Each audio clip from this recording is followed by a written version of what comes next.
E estamos no ar! Você está ouvindo ou vendo o podcast Motorsports.com, edição 306. Tudo sobre o GP de São Paulo de Fórmula 1 e tudo sobre o polêmico GP da Cidade do México que nós tivemos esse fim de semana. Você observa, quem está vendo a gente pelo YouTube já observa, Carlos Costa, Guilherme Longo, formação tradicional aqui do nosso podcast. E eu começo com os senhores. Primeiro vamos falar do GP do México, agora que aconteceu nesse fim de semana. Max Verstappen teve o que merecia, frase essa inclusive de Lando Norris, teve o que merecia, vocês concordam com ele? Eu vou começar contigo, Carlos Costa, animado como sempre, toda segunda-feira aqui. Me fala uma coisa, você concorda com o inglês? Olha, me espanta dizer isso, mas eu concordo com... Por incrível Teve o que merecia, ele precisava apanhar, é isso? Concordo com todas as punições, acho que a direção de prova e os comissários esportivos da FIA foram perfeitos no GP do México e estava precisando punir o Verstappen. Pelo campeonato ou porque ele estava sendo salafrário, ele estava sendo... O Verstappen tomou punição pela temporada inteira já, né? O que aconteceu em Austin acabou ficando mal resolvido, acho que essa é uma verdade, mas respondendo objetivamente a primeira pergunta... Sim, acho que mereceu as punições e ele está no direito de reclamar também, mas o que aconteceu nos dois incidentes que geraram uma punição ali combada, né? Eu acho que estava certo e também eu acho que o conjunto da obra acabou justificando os 20 segundos em questão. A gente, especialmente depois de 2021, sempre pede o quê, Guilherme Longo, Carlos Costa, amigos que nos ouvem? Consistência. Eu acho que o objetivo... Então, se errou uma vez, tem que errar todos. Não, mas aí tudo bem. Mas peraí, vamos chegar nesse ponto. Desde 2021, a gente fala, desde a época do Michael Masi, e aí vem aquela dupla de... Nils Wittich e o Eduardo Freitas. Né, depois muda de novo, enfim. E a gente normalmente continua não vendo uma consistência, reclamações dos pilotos durante todo o ano. E aí, beleza. Se por um acaso você tem que aliviar na primeira volta, você não pode... Tudo bem, não estou falando que tá livre, liberou, virou NASCAR a primeira volta. Não. Que bom que ele admite a NASCAR como exemplo. Mas é porque é um carro diferente e uma cultura diferente. Só não vê quem não quer. Mas, da mesma maneira... Pau que bate em Chico, bate em Francisco. Da mesma maneira que o Verstappen se utilizou da regra em Austin, ele se utilizou da regra no México. Aí ele toma... nada e uma e 10 outras. Eles não estão sendo inconsistentes novamente? A gente não tem que lutar por uma regra uniforme, que todo mundo saiba que fez isso é 5, fez isso é 10, fez isso não tem punição. Essa a questão. Vocês não concordam? É problemático isso, né? E tem a questão do o escopo que o regulamento permite para a interpretação. Não à toa, quando a gente olha a formação dos comissários nas corridas, tem os comissários que são os credenciados pela FIA e tem sempre o piloto convidado, que é o cara que vai trazer a visão do piloto, a visão de quem está dentro do carro, porque algumas punições simplesmente não dá para esperar o fim da corrida para trazer os pilotos e ouvir. Mais interessante notar que uma comparação entre Fórmula 1 e MotoGP. A Fórmula 1, os comissários variam a cada corrida e os pilotos reclamam de inconsistência. Na MotoGP, os comissários são permanentes e os pilotos reclamam de inconsistência. Então, assim, sempre vai ter quem reclamar. Sempre vai ter uma reclamação, ninguém nunca vai estar feliz porque sempre vai ter alguém que vai se dar bem e alguém que vai se dar mal nessa história. A questão é a gente, como né, os jornalistas que trabalham na cobertura, a gente tem que ter um olhar um pouco mais afastado e entender o que de fato é uma reclamação válida e o que de fato é um chororô para tentar jogar... Ganhar na próxima. Isso, ganhar no grito, ganhar no choro. Então, não sei, assim, é que o caso do Verstappen, especificamente nessas duas corridas, tem muita inconsistência.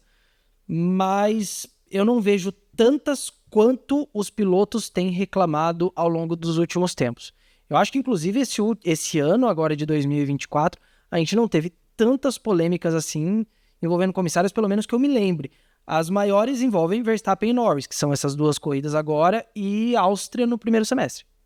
É verdade. Agora, a questão da inconsistência, ela é de fato um tópico que volta e meia surge, né, nas entrevistas. Inclusive, houve lá tal reunião para definir novas diretrizes que vão ser aplicadas aí a partir do GP do Qatar, mas... E que, teoricamente, só um não aceitou, né? Que deve ter sido Verstappen. Exato. Mas ele fala que não vai mudar nada e, assim, a partir do momento que ele fala isso, ele tá se expondo a tomar novas punições. É preciso que se diga isso. Agora, por mais que haja uma semelhança aqui a colar, uma coisa é a curva 1 de Austin, outra coisa é a curva 1 do Hermanos Rodrigues. Então tem essa diferença também de traçado, mas eu acho que Austin é que foi errado, não o México que foi errado.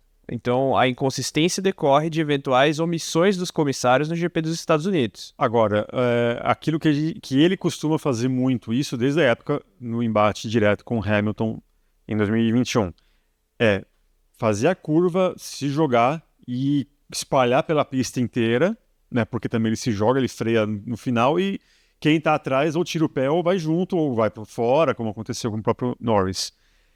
Vocês acham que ele vai continuar fazendo isso mesmo, ele podendo ser punido de novo e perder o campeonato assim? Eu acho que vai depender do rival dele no momento de cada incidente. Se for o Norris, ele vai fazer de novo. Porque ele atrapalha o Norris, essa é a grande questão. Como foi nesse fim de semana agora no México. Porque são rivais muito diferentes, né? O Norris, quem assiste os nossos programas está acostumado que eu sou uma pessoa muito crítica em relação ao Norris. O Hamilton, por exemplo, é um cara que batia de frente com o Verstappen. Não à toa você pega o GP da Itália de 2021, acaba literalmente um em cima do outro, porque o Hamilton, ele comprava a briga. O Norris não necessariamente. O Norris tem esses lampejos de ir pra cima, etc., mas não é tão comum. O Norris não pode se dar o luxo de abandonar. Exato. E o Verstappen, eu acho que ele só muda se acontecer alguma coisa mais grave com ele. Tipo, em algum momento ele tomar uma bandeira preta, realmente ser desclassificado de um GP, aí a gente pode ver alguma mudança. O Verstappen tem essas questões, esses pontos de virada na carreira dele. Uma que a gente fala muito, né? A gente cita muito, que é a passagem do Verstappen adolescente para adulto, que é aquela batida no GP de Mônaco de 2018. Então, se tiver um episódio muito importante, talvez aí o Verstappen vira a chave. Mas você acha que o 2021 não trouxe episódios importantes para ele virar essa chave? Então, mas engraçado que a gente realmente achava isso. E agora, em 2024, a gente tá vendo um Verstappen do Velho Testamento, por assim dizer. Um Verstappen um pouco mais agressivo, que... aliás, talvez até pré-2021, né? O que a gente tá vendo do Verstappen desse ano. Porque o de 2021, ele brigava, mas ele sabia ponderar. O Verstappen desse ano, eu acho que talvez até pela situação da Red Bull, o momento do carro fraco, talvez tá batendo um desespero no Verstappen e ele tá levando um pouco além do necessário. Vocês não acham que eu tô muito com aquilo que o Ricardo Molina disse pra gente no pódio desse domingo, que é justamente o embate psicológico entre ele e o Lando Norris. Primeiro, ele, para os padrões de Verstappen, ele deixa o Sainz passar. Depois ali da relargada. Porque o Sainz não faz diferença ali. Sim, a briga dele mas é justamente isso. E é um embate direto com o Norris. E era interessante também pro Verstappen ter o Sainz abrindo vantagem, justamente porque se o Norris passasse ele, o Sainz ainda estaria lá na frente e o Lando não pegaria os pontos da vitória. São 7 pontos que faria muita diferença. Sim, basicamente o objetivo, até corroborando aquilo que o próprio Norris disse na semana passada, né, o objetivo do Verstappen não é derrotá-lo, é justamente evitar que... quer dizer, é derrotá-lo nos pontos, mas... ele fala que o Verstappen não precisa mais vencer. Só bater o Norris. Isso. Agora, vocês acham que o fato dele não ter conseguido ultrapassar o Verstappen, né, também é um objetivo do próprio Verstappen em relação a minar o psicológico do Lando Norris? Sim. Então vocês concordam com a teoria do Ricardo? 100%. Até porque o Norris já mostrou que é muito fácil desestabilizar ele. Agora, a pergunta que fica é... E aí, o Verstappen saiu no lucro mesmo com as punições? Porque o Norris foi só segundo. Mas ele poderia ter sido quarto, o Verstappen. Mas considerando o Verstappen cedeu o quê? 8 pontos pro Norris? 7? Eles estão basicamente com a mesma diferença que estavam antes de Austin. Só que agora faltam só 4 corridas. São 120 pontos em jogo. Uma diferença que tá em 48, se eu não me engano. 47. Sim, dos problemas o menor, porque se o Norris vence a corrida, essa diferença cai para casa de 40, é basicamente um GP. É que o Max, ele trancou muito o Norris, né?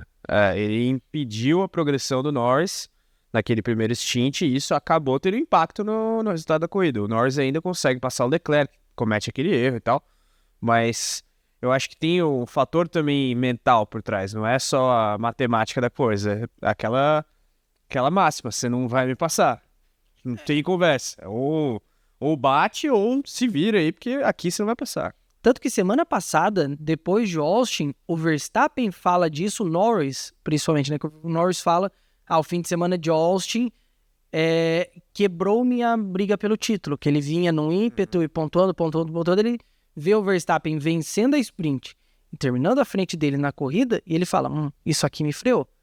Então, tem muito disso sim. Agora, falando um pouco mais abertamente sobre o campeonato, vocês acham que a Ferrari já tem o melhor carro do grid, ou pelo menos está no mesmo patamar ali da McLaren, ou ainda não? Esse conceito de já tem o melhor carro em 2024, ele tá meio complicado, tudo muda. Questionável, porque a gente tá vendo momentos, né? A Red Bull começa o ano melhor, o Verstappen tem várias vitórias, chega ali na pausa de verão, é a Mercedes que tem o melhor carro, vence 3 de 4 corridas, volta da pausa de verão, é a McLaren, aí agora é a Ferrari. Não é... Então, para mim, não é o já tem o melhor carro. É o momento da Ferrari é melhor. Da mesma forma que depois do GP de Mônaco, todo mundo imaginou que a Ferrari seria dominante. Mas eu acho que agora a Ferrari tende a levar isso até o fim da temporada. E no Mônaco é muito particular, né? Sim. Bem mais particular que no Manos Rodrigues e Austin. E eu acho que essas 2 vitórias consecutivas credenciam a Ferrari para levar o título de construtores. Perfeito, olha só. Eu acho que a McLaren ainda tem margem de reação aí. Não vejo a Ferrari já com o melhor carro daqui até o final do campeonato de maneira consistente. São o quê? 4 etapas ainda? Sim. Interlagos, Las Vegas, Qatar e Abu Dhabi. Ainda tem que esperar para ver, eu acho. Eu acho que no final das contas a Ferrari vira o jogo sim e leva. Vale lembrar também que aquele campeonato que eu imagino que os dois estão num pé de igualdade. Agora, a boa notícia é que pelo menos para 2025, que eu imaginava que seria uma briga solo da McLaren, né, temos aí mais 2 carros na festa, né, com os 2 carros da Ferrari, e aí talvez, quem sabe, a grande chance do Octa, novamente, do Hamilton. Muita gente bota muita fé no Leclerc derrotando o Hamilton, mas eu não sei não, eu acho que o Hamilton consegue engolir ali o Leclerc. O Leclerc, coitado, ele é um bom piloto, mas se a gente falou, né, de quebrar o psicológico, o Leclerc também é relativamente fácil. O Leclerc é o cara que, inclusive, se bate muito, né? Ele se chama de idiota, de imbecil e etc.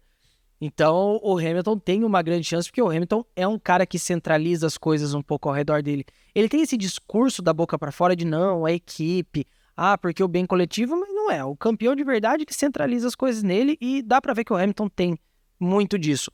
Mas é interessante pensar em 2025 uma briga McLaren e Ferrari, até para a gente poder analisar as dinâmicas internas. Porque a gente não viu ainda Norris e Piastri realmente em igualdade de condições brigando lá na frente. Aliás, fim de semana ruim do Piastri. Bem ruim. Tudo aquilo que a gente imaginava, elogia, né, que ele fez esse fim de semana foi para calar nossa boca, né? Fez para calar no sentido de, tipo, não, calma, eu não tô ainda... Né? Você tem os altos e baixos dele um pouco mais elevado do que o próprio Norris. Norris, querendo ou não, tem uma consistência ali. Tem. E ele, né, no início do ano, acho que você falava muito, Carlão, do lance de ele não conseguir economizar tantos pneus, gerenciamento de pneus, mas desde o que aconteceu ali no Q1, o cara ficar no Q1, tudo bem, tem uma culpa, ao meu ver, da própria McLaren ali em colocá-lo primeiro ali com pneus médios. Muita gente utilizou esse expediente, mas no final teve que optar pelos macios e desgastou do mesmo jeito. Então, e aí acaba no final ali você ficar sujeito a ter um bom rendimento. Ele acabou errando, acabou ficando no Q1, né? Não deixou o Pérez sozinho no vexame de grandes pilotos com bons carros no Q1. Fala. Aliás, um comentário, já que você mencionou pneus, a gente não mencionaria, mas eu só queria fazer um asterisco. Ontem, o final do GP do México mostrou por que é bom para a Fórmula 1 remover o ponto extra da volta mais rápida. Ficou ridículo, né? Aqui, a gente ouviu 3 rádios consecutivos. Entra no box, a gente vai pra volta mais rápida. Cara, triste isso. Finalzinho ontem foi complicado, porque a gente viu Pérez, a gente viu Leclerc, E o Lawson, acho, né? o Lawson, eu acho. Piastri não entrou no final também? Não, eu acho que não. Mas assim, foram muitos pilotos. E aí prova por A mais B que a FIA e a Fórmula 1 estão certas em tirar o ponto extra da volta mais rápida. Eu não entendo porque, assim, a pole position é algo tão celebrado na Fórmula 1. Por que não se dá um ponto extra para a pole position? Sim. Eu juro que eu não entendo. É uma posição importante, é uma coisa nobre. Eu acho que dos grandes mundiais da FIA, a Fórmula 1 é a única que não faz isso. O EC com certeza tem. Fórmula E tem também. Acho que é realmente só a Fórmula 1. Stock Car tem, né, 2 pontos, né, só um. Então, acho que, né, tudo bem, que eu acho que isso não está nem sendo debatido, né? Só foi definido, pelo menos todo mundo vai conseguir fazer uma continha mais legal no final das contas, a partir do ano que vem, com os 25 pontos. Todas essas projeções, a gente sempre vai utilizar o 25 e não o 26, né? Como a gente... Bom, obviamente, ficou uma coisa muito artificial, né? Todo mundo indo... E aí você levanta, como aconteceu, levanta aquelas suspeitas da época do nosso glorioso Daniel Ricciardo, que o seu grande último ato e o seu último ponto na Fórmula 1 foi com o ponto. E não foi nem o ponto, porque ele tava fora do top 10. Não foi, né? No final não foi. Mas ele moralmente ganhou aquele ponto. Mas é isso. Agora, perdeu outros por desportividade. Falando de perder outros, e que vexame, mais uma vez, mas dessa vez em frente ao seu povo, Sérgio Pérez. Nossa. O fim de semana inteiro, né? Não dá nem pra falar que é só a corrida. Sim. Desde o primeiro treino livre, a classificação sendo eliminado no Q1, ou a corrida... Ou os freios, não tem, no quali. não tem condições do Pérez continuar. Não tem. E o problema é que ontem, nem o Tsunoda ajudou. Quem cresceu nisso foi o Lawson, apesar de que o Lawson também tomou um puxão de orelha de Helmut Marko ontem. Mas, assim, mostra que a Red Bull tá numa situação complicada. E eu acho que o arranca-rabo dos dois mostra muito do que, de fato, tem de briga pela vaga na Red Bull principal. Que o Lawson, me parece, já tá querendo defenestrar o Pérez o mais cedo possível. A história do dedo do meio. Por mais que tenha pedido desculpas. Ali significa... Não, pediu desculpa pro chefe, né? Ele publicamente pede desculpa, mas é um recado pro Helmut Marko. Ó, foi mal, passei do ponto aqui. Tamo junto, velho. Valeu. Mas é impressionante. Agora, para vocês, tem agora novos rumores de que depois do GP de São Paulo, a Red Bull vai mudar. Adianta alguma coisa? Não, agora termina a temporada, a cagada tá feita. E assim... Você tem a questão dos construtores, né? Terceiro lugar. Mas assim, a situação é que o carro também já não tá nessas condições, né? Sim. E aí precisa de algum escudeiro pro Verstappen. Mas a questão é, o Tsunoda faria, o Lawson faria? Pérez E tirar o Lawson depois de 3 corridas na RB pra colocar na Red Bull, gente, desculpa, isso é ridículo. Isso aí pra mim não sei, pra mim ridículo é a melhor palavra pra descrever isso. Porque mostra que a Red Bull estava errada desde o começo. Agora, senta e chora. Aguenta até o fim da temporada com esse cara aí. E é estranho, né? E é uma coincidência complicada, porque assim que foi confirmado o teste do Tsunoda no carro da Red Bull, ele me bate 2 vezes. Pergunto, a vaga de segundo piloto da Red Bull, companheiro de equipe de Max Verstappen, é amaldiçoada? Sim. Foi o último ato de Daniel Ricciardo antes de sair da Red Bull. Cara, já faz 5 anos, velho. Mas Ricciardo sai em 2018. Então, de 19 pra frente, os caras não conseguem se achar. O Pérez teve uma temporada honesta em 22, só. Mas Albon foi mal, Gasly nem se fala. O Albon também muito secado pelo Hamilton, se a gente parar pra fazer uma análise retrospectiva. E o Pérez, apesar do Carlos ter mencionado 2022, em nenhum momento esteve nos parâmetros determinados por Helmut Marko para a contratação dele. Sim. Que era a questão dos 3 décimos. O Pérez nunca esteve a 3 décimos do Verstappen. Teve esporadicamente, né? 2 corridas por ano. Exato. Muito Aquela sequência de corridas em circuitos de rua, tanto que ele começou a ganhar o apelido de Rei da Rua e chegou a ficar 15 pontos. Lembra? A gente teve podcast aqui falando se era o ano do Pérez, se ia ser desse jeito. Isso ano passado. Ano passado. E aí, tudo bem que a gente falava, trazia a discussão, mas internamente eu falava, não, vai rolar, gente. Não tem como. Já era uma situação relativamente similar àquela do Bottas na selva finlandesa, chegando reenergizado para uma nova temporada. Não, mas é que em 2019... É que o Bottas era mais ponta firme do que o Pérez. O Bottas é muito melhor segundo piloto do que o Pérez, isso aí é inquestionável. E pelo menos 2019, quando foi levantada essa questão, o Bottas realmente passa à frente do Hamilton na quarta, quinta etapa, que era Azerbaijão. O Bottas que dura 6 etapas a briga, depois o Hamilton... Emenda 5 vitórias consecutivas. Mas o Bottas fez mais do que o Pérez até nessa questão. Enfim, agora... Os dois já estão fazendo hora extra. Não, com certeza, mas agora é estranho a dicotomia de discursos, né? O Pérez e o próprio, sei lá, família, empresários, vai para um lado, Helmut Marko e o Horner, companhia limitada, vão para outro, e aí muita gente já falando de aposentadoria, né? E é muito sintomático, né? Você viu os torcedores do Pérez na arquibancada, né? Também utilizando camisetas, os sombreros também, com Never Give Up. Então, eles já pegam, já incorporam, né? Mas eles já incorporam o discurso, tipo, nunca desista, acho que é sintomático de que realmente o barco está afundando. Mas ali já está afundando há muito tempo, né? E aí, o problema é o seguinte, a gente já fala isso há muito tempo, né? Um dos grandes inimigos do Pérez é o próprio Pérez, é o pai do Pérez. A gente teve 2 declarações recentes, né? O Antônio Garibay, que é o pai do Pérez, falou: Sérgio Pérez ainda será campeão mundial de Fórmula 1. E aí ontem, depois daquele vexame de corrida, o Pérez fala: não, ano que vem estarei aqui lutando pela vitória. Para 2 horas depois o Christian Horner virar e falar: teremos que tomar algumas decisões difíceis.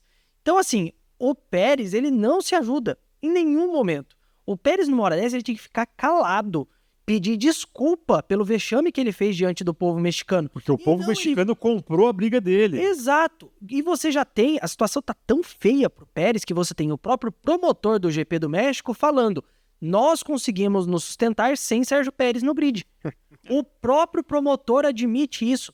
Então, Pérez, fica quieto um pouco, cara. Não precisa ficar porque eu acho também que já está nos últimos anos, se não for esse o último ano de contrato... Eu acho que ano que vem. Ano que vem, né?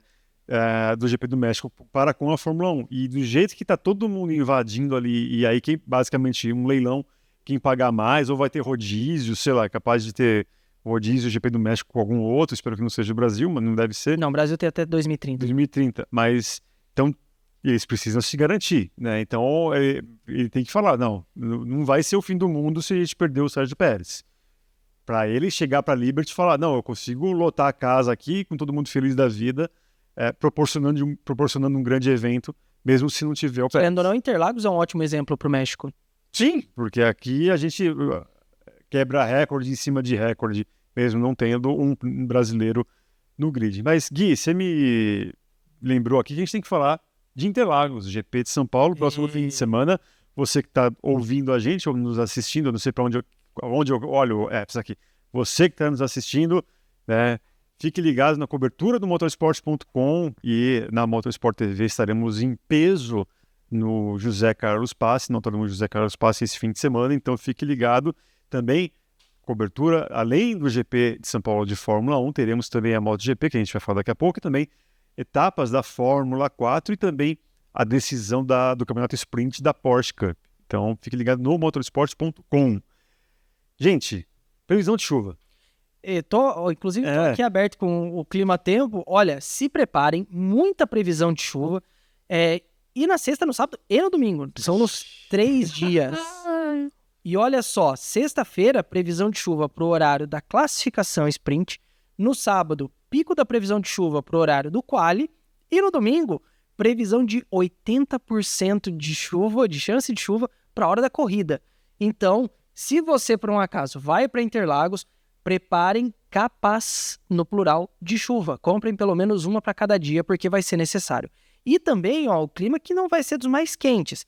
Uma temperatura variando aí de mínima de 17 e máxima de 26. E lá em Interlagos... é ainda mais frio. É mais frio porque a represa ali faz a diferença na questão da sensação térmica, não só no envio de nuvens. Só esperamos que não seja o apocalipse do ano passado. Ah, cara, cada ano é um apocalipse diferente, né? Ano passado, que aliás não foi lá dos melhores GPs do Brasil para o Pérez, sucumbindo contra o Fernando Alonso naquela disputa pela posição final do pódio, Bem lembrado. num momento em que a Aston Martin já não era aquela coisa. Então, acho que o Pérez chega bem pressionado para essa etapa de Interlagos, e na outra ponta, quem deve estar sorrindo com essa previsão de chuva é o Verstappen. Você acha melhor, Sim. então, para ele com chuva ou sem chuva? Com chuva, o histórico dele com chuva em Interlagos é bom, e como a Red Bull agora não é mais o melhor carro, a chuva em tese equilibra mais o pelotão. E por outro lado, o histórico do Norris com chuva não é muito bom. Vamos lembrar que ele o joga perigo. fora a que deveria ter sido a primeira corrida dele na Fórmula 1 por Vitória. teimosia. Isso, vitória. Agora, com chuva, vocês não acham que também pode ser uma ótima oportunidade do Verstappen tomar a punição de unidade de potência extra? Então, o Marco já está sinalizando essa possibilidade, né? Assim, eu acho que Interlagos não é o melhor dos palcos para tomar punição, cara. Com chuva. Sem chuva eu acho interessante. A gente já viu o Hamilton em 2021. Mas ali Eu acho que era um congresso bem diferente, hein? era o melhor carro melhor que a carro. Mercedes, naquele momento do campeonato, era o melhor carro por conta até do motor. Ele estava com uma maquinaria muito superior, flagrante. É que eu acho que como são só 5 posições, porque vamos lembrar a galera do regulamento, né? Tem a questão do limite, o caso o Verstappen vai trocar o motor de combustão interno, são 3 para a temporada, né? Três colocações permitidas. Quando você troca o quarto, você toma 10 posições. Quando você vai da quinta em diante, são só 5 posições. Por isso que o Verstappen está falando só de 5 posições, que já seria o quinto motor de combustão interna. Então, acho que 5 posições dá. Mas o meu questionamento é, com chuva, eu não faria. Por quê? Porque A chance de dar merda é grande. e o Você motor não é bate. tão exigido, em tese. Exato. E você pode escorregar, você pode bater feio, você pode perder o motor. Né? Mas isso independe se você tá largando em primeiro ou em... Bom, mas a minha questão é a chuva. Não é independente, porque no meio do pelotão na chuva, a chance de se acidentar é maior. Tem isso. Então, Ainda mais que Interlagos, a reta até o S do Senna é muito curta.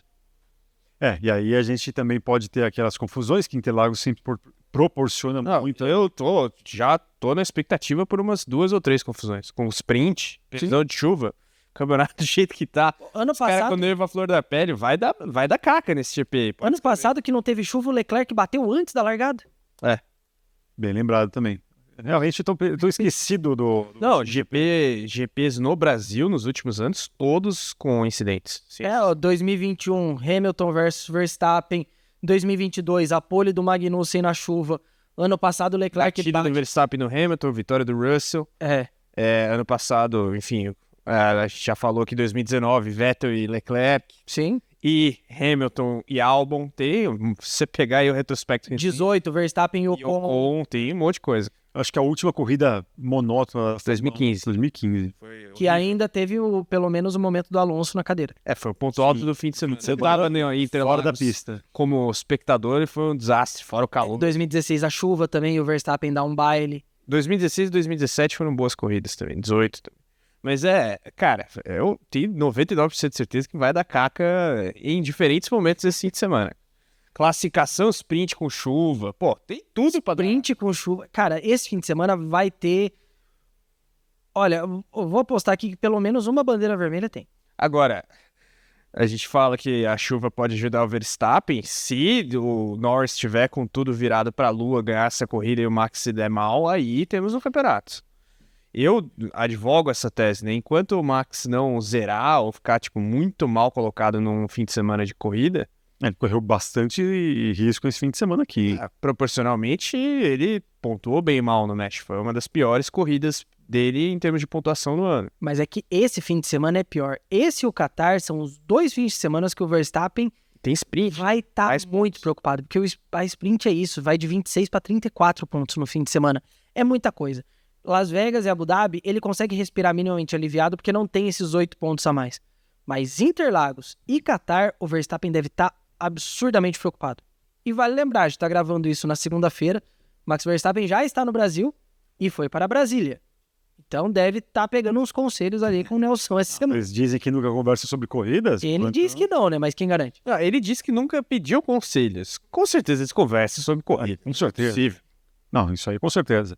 Agora, vocês não acham melhor... Vou bater novamente nessa tecla aqui, porque a próxima corrida É Interlagos.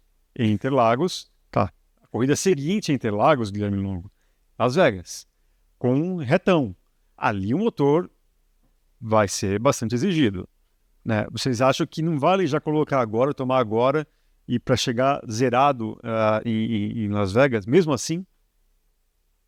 Troca em Las Porque- Vegas. Não, o que ele pode fazer, e a gente já viu isso acontecer antes, porque quando você troca o motor, você não é obrigado a usar ele na corrida. Você só é obrigado a colocar ele na pista em algum momento do fim de semana. Então, troca, bota 2 voltas no treino livre, vai e volta para um motor antigo. Pode fazer isso, o regulamento permite. Aí dá para pensar.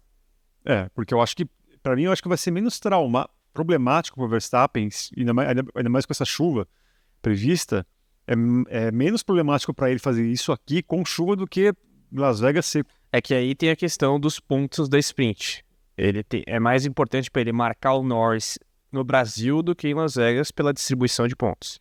Lembrando que, efetuando a troca do motor, o Verstappen paga a punição na corrida do domingo e não na sprint. Isso. Um ponto importante também, que ele pode, da mesma maneira que ele fez em Austin, ele conseguiu pole position e vitória na sprint, Sim. né? E ele conhece bem, já deu show aqui na chuva, inclusive, em 2016. Aliás, essa trinca de circuitos é uma trinca muito boa do Verstappen. Estados Unidos, México e Brasil. Ele é excelente nas 3 pistas. Sim. Mas ele veio também no México de uma sequência de vitórias, mas também boa parte delas contando com a questão do ar rarefeito e o motor Honda, que se beneficiava. Dizendo então que ele é ruim no México. Não estou falando que ele é ruim no México. Estou dizendo que o cenário também era muito favorável a ele e ele se aproveitou muito bem, né? Tanto que a última grande vitória do Verstappen sobre o Hamilton em 2021 é no México.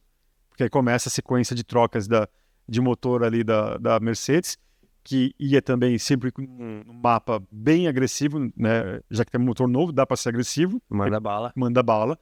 E a Red Bull se segurando com o que tinha ali, tentando evitar justamente uma nova punição. É uma boa lembrança. Eu lembro que Austin e México 2021, o Verstappen foi muito bem mesmo. No México. Sim. Assim, ele e a Red Bull deitaram no Hermanos Rodrigues, né? Mas só que depois o jogo vira muito. É porque a tendência do Hamilton, o Hamilton tem essa história de quando ele tá atrás, ele chega na reta final e ele dá um gás muito grande. Ele vira contra o Vettel os 2 anos, em 2017, 2018. E aí, em 2021, acontece exatamente isso, né? Porque ele vence no Brasil, ele vence no Catar, ele vence na Arábia Saudita para chegar em Abu Dhabi os 2 empatados para a final. Senhores, mais alguma coisa sobre o tópico Fórmula 1? Muita coisa quente acontecendo nessa semana. Você que está acompanhando a gente não perde por esperar, tem muita coisa boa. Entrevistas exclusivas.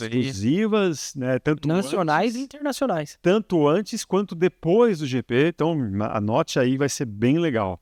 E eu tô curioso para ver a situação da Mercedes nesse GP de São Paulo, porque a gente tem falando... O histórico da Mercedes no Brasil é positivo, o Hamilton em reta final de trajetória com a Mercedes, Russell, imagino que deva estar um pouco desconfortável com a sequência última aí dele, né, e mais uma vez foi passado pelo Hamilton.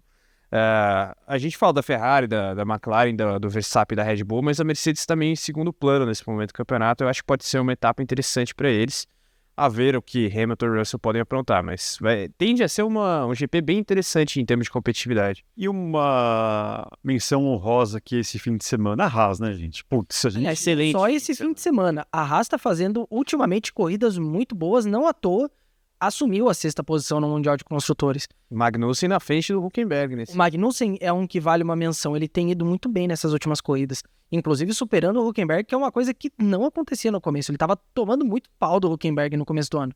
E agora não. Ele está constantemente ou igualado ou até mesmo superando. Você está dizendo que o Magnussen vai ser pole do GP do Brasil, então é isso. Não seria a primeira vez. O Hülkenberg, né? Não seria a primeira também vez. não seria a primeira vez. Então, mas tem que elogiar. Assim, a gente falou tanto da Haas criticou tanto o Gunther Steiner, que para mim virou personagem definitivamente. Mas tudo que a Haas está passando esse ano prova que as críticas ao Steiner eram válidas. Exatamente. A equipe é outra sem ele. O Ayao Komatsu fez uma revolução interna dentro da equipe. Não à toa, além da melhora de performance, trouxe a Toyota. O que é um ganho enorme para uma equipe do tamanho da Haas. Uma abordagem um pouco diferente do que a própria Ferrari, talvez, em relação a atualizações.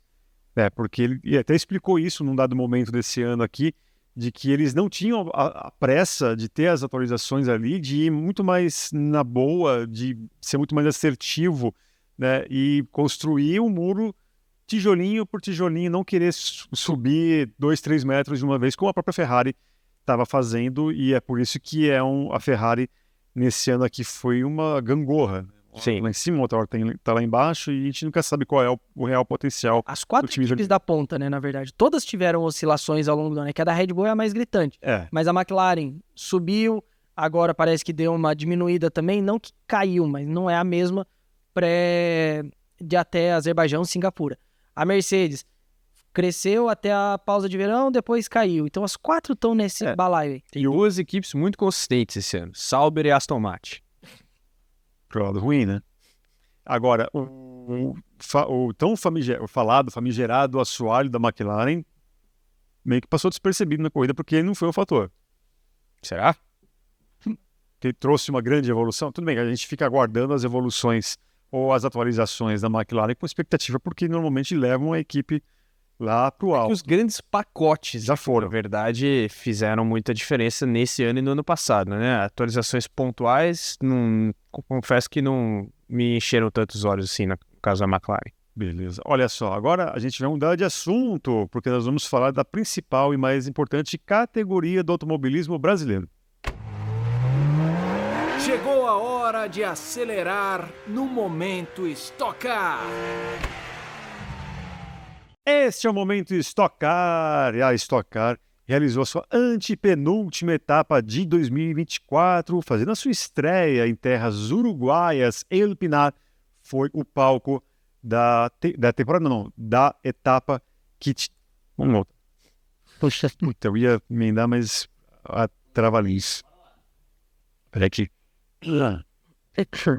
Este é o momento Stock Car. Tivemos a antepenúltima etapa do campeonato de 2024 em El Pinar, pela primeira vez a Stock Car visitando terras uruguaias. E tivemos 2 vitórias inéditas em 2024. Estou falando vitória inédita de Enzo Elias como piloto oficial da Stock Car, né? E também Felipe Fraga vencendo pela primeira vez em 2024, corridas bem interessantes que aconteceram no sábado e você assistiu aqui na Motorsport TV ao vivo. Carlos Costa, o senhor que prestou as suas considerações na Motorsport TV em inglês, fala pra gente o que você achou. Corridas bem interessantes e depois a gente vai passar aqui a classificação do campeonato. O campeonato longe de estar decidido, né? Foi um fim de semana complicado para alguns dos líderes, né? Felipe Massa tendo contratempo na corrida sprint, errando na corrida principal, perdendo posição para o Gabriel Casagrande, que agora dá uma boa embalada no campeonato, né? A gente vai trazer a tabela na sequência, mas o Felipe Batista na corrida 1 também largando lá do fundo do grid. Foi bem maluco o fim de semana, desde a classificação, aliás, disputada sob chuva. Então foi um fim de semana realmente para ficar para a história da Stock Car e, claro, todos os méritos para o Enzo Elias e para o Felipe Fraga, vencedores, respectivamente da corrida sprint e da principal. Fraga em clima de despedida da equipe, que por sua vez está em clima de despedida da Stock, talvez aí a operação da R Mateis não continue na categoria, o Fraga que vai ser piloto da Eurofarma no ano que vem, e estava precisando desse resultado, né? Um ano difícil para ele, o Enzo Elias também num ano de consolidação, claro, está com um companheiro de equipe super competitivo que é o Felipe Batista, brigando pelo título, mas o Enzo faz um bom campeonato também, e fica a expectativa agora para a Goiânia, porque vai ser a última etapa antes da aplicação dos descartes pré-final em Interlagos. Como é que tá o campeonato aqui? É isso aí, lembrando, o Carlos mencionou Goiânia dia 23 e 24 de novembro. Então, anel externo, viu? Anel externo de Goiânia. Se não chover, obviamente. Mas vamos lá então para a classificação, porque olha, o negócio tá quente. O Felipe Massa continuou na liderança, 770 pontos, apenas 11 à frente de Gabriel Casagrande. Felipe Batista é o terceiro, 757, então só 2 pontos do Casagrande. E aí, completando o top 5, Ricardo Zonta com 736 e Dudu Barrichello com 727. Mais um fim de semana bom do Dudu Barrichello e vamos ver como é que fica o clima aí entre Felipe Massa e Felipe Batista, que tiveram seu arranca-rabo na corrida principal. Eu também quero destacar o clima entre os amigos Felipe Massa e Thiago Camilo.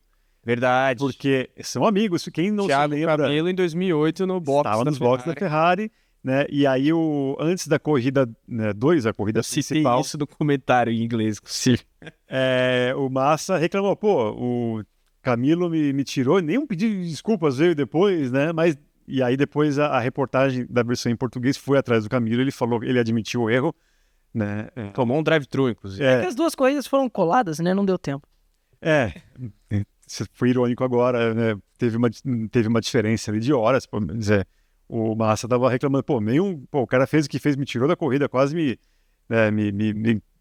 assim, ele não saiu da corrida, mas ele prejudicou muito em relação aos pontos, nem foi mal, né? Nem isso. Estavam ocupados. Estavam ocupados, é isso aí. Tava assistindo a categoria de acesso que não teve nesse fim de semana, né? Então, enfim, vamos ver como é que vai ser. Agora, em Goiânia, como eu disse, anel externo, né? E aí, obviamente, se chover, vai ser utilizado o traçado misto.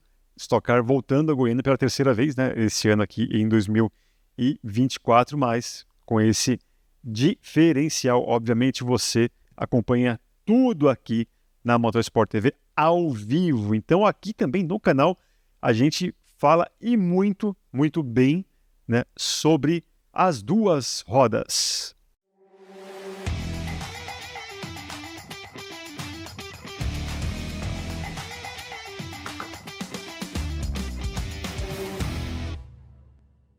E eu estou aqui com a dupla do Podcast que você acompanha toda segunda-feira. Entra no ar um novo episódio, além deles.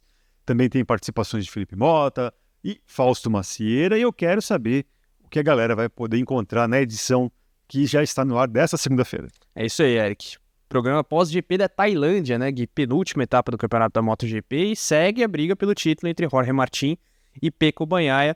Pecco diminuindo um pouco a vantagem do Martin no campeonato com a vitória no GP da Tailândia, e eu, Guilherme e Fausto Macieira debatemos a situação do campeonato neste podcast. Vamos conferir. Eu, inclusive, estava comentando com o Fausto antes do início da nossa gravação que eu fiquei um pouco decepcionado com o Martin no domingo. Eu entendo ele querer jogar com o regulamento embaixo do braço, de querer marcar o Pecco, mas eu achei uma corrida muito apagada da parte dele. Uma corrida que ele...